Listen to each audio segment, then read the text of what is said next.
Hi there folks, welcome to Sumitacademy. In this video on state and non-state actors, let us study the difference between them. You may not believe it, but the oldest and universally acknowledged actor on the modern world stage of terrorism is the state. The state with a capital S. A state is defined as a political unit that has sovereignty over an area of territory and over the people within it. A state actor is an entity who is acting on behalf of a governmental body and is therefore subject to government regulations. This would include diplomats, militaries, bureaucrats, and elected leaders. The acts of such entities are legitimized under the authority of the state.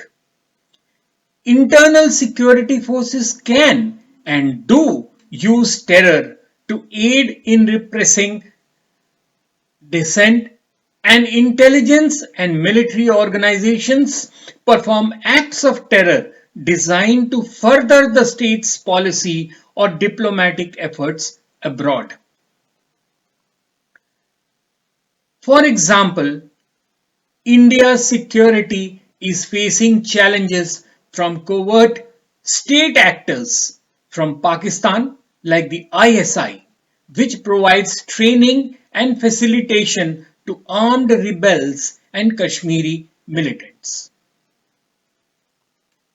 China too has been providing aid, arms and sanctuary to Naga, Mizo and Meitei extremists right since the British era. Now let us see as to who are non-state actors. Non-state actors are individuals or organizations that have powerful economic, political or social power and are able to influence at a national and sometimes international level, but do not belong to or are allied to any particular country.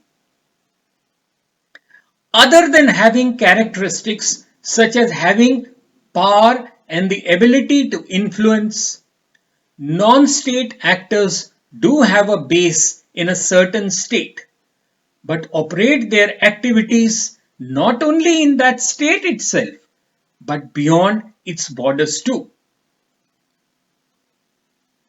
Now, whom would you classify as a non-state actor? Well, these would be various NGOs as also political groups that advocate violence, multinational corporations, international media, criminal groups involved in drugs, prostitution, human trafficking, and many other crimes. Various religious groups, transnational diaspora communities, and ethnic communities are also types of non-state actors. All these groups have the ability to influence at a national or international level without allying themselves to any particular state. Of course, some of these groups may have the tacit support of some nation or the other, who often prop up these groups for their own particular agenda. We have spoken of NGOs or non-governmental organizations. These are private, national and international volunteer actors whose members are not states. The term came into use in 1945 because of the need for the United Nations to differentiate in its charter between participation rights for intergovernmental specialized agencies, the IGOs, and those for international private organization, the NGOs. A non-governmental organization is usually a not-for-profit organization that is independent from states and international government organizations. They are usually funded by donations, but some avoid formal funding altogether and are run primarily by volunteers. Okay, now let's have a look at an example of a non-governmental organization. Now, there are a number of types of NGO, there are a number of variations to them. The first one is BINGO, that is a business friendly international NGO. Example, the Red Cross. Then we have the ENGO, the environmental NGO. Examples, Greenpeace and World Wildlife Fund. Then we come to INGO, that is an international NGO like Oxfam. Then we have QUANGO, a quasi-autonomous NGO, that is an example, if you want, will be the International Organization for Standardization, that is the ISO. Now, a common problem, a common doubt in your minds is the World Bank an NGO? Well, the World Bank is an international organization with countries as members. It is technically part of the United Nations. While it does have altruistic activities, it is not an NGO. The World Bank is an IGO, an intergovernmental organization, and is part of the UN system. Non-governmental organizations such as Oxfam, Save the Children, and Christian Aid often give money to people who have been affected by a massive disaster. These groups tend not to get money from governments. You may be surprised to know that the first ever exercise by the CBI to map registered NGOs has disclosed that India has at least 31 lakh NGOs. Now, just think about it. It is more than double the number of schools in the country and 250 times the number of government hospitals that we have in India today. These statistics have come to light after the CBI collated information from all states and union territories to list NGOs registered under the Societies Registration Act. And it is now believed that a very large number of NGOs are not even registered.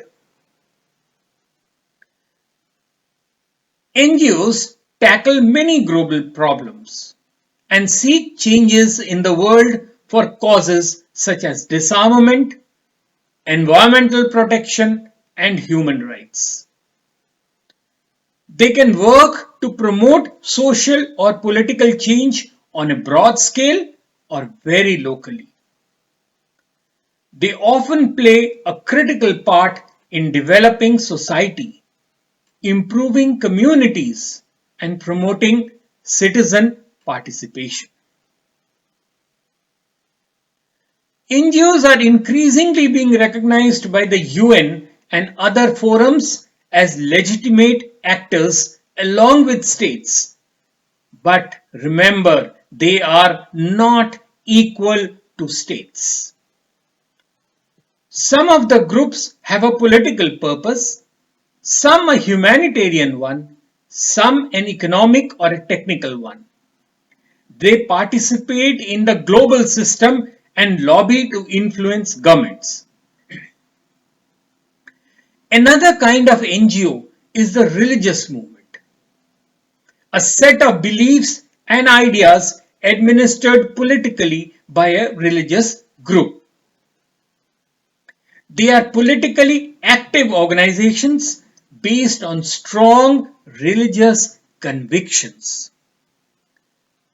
The other major example of non-state player are international criminal groups. Now these are transnational actors that act in an illegitimate manner outside the ambit of law. Most of these groups have a great capacity for financial resources and are able to influence state policies. Some of them are even capable of threatening the state's security.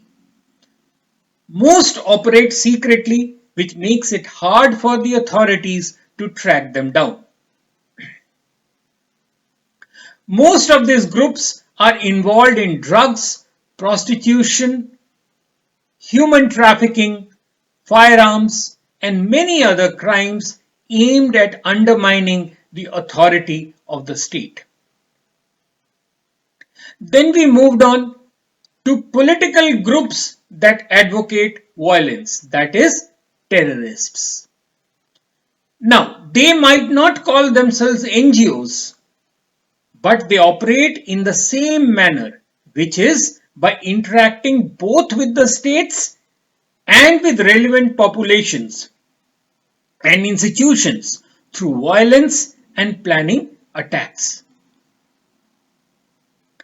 These groups hold great power and are able to influence international relations between states.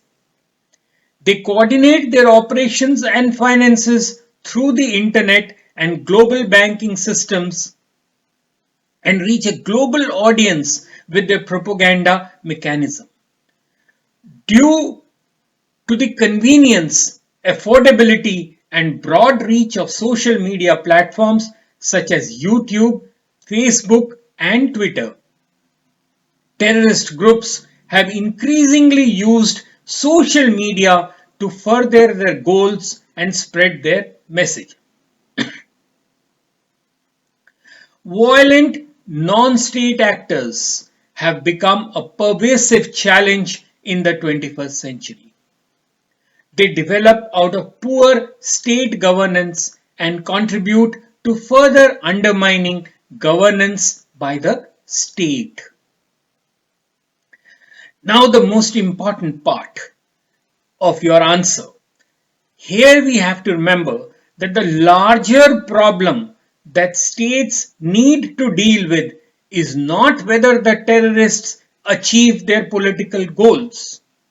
That can always be countered with the security forces.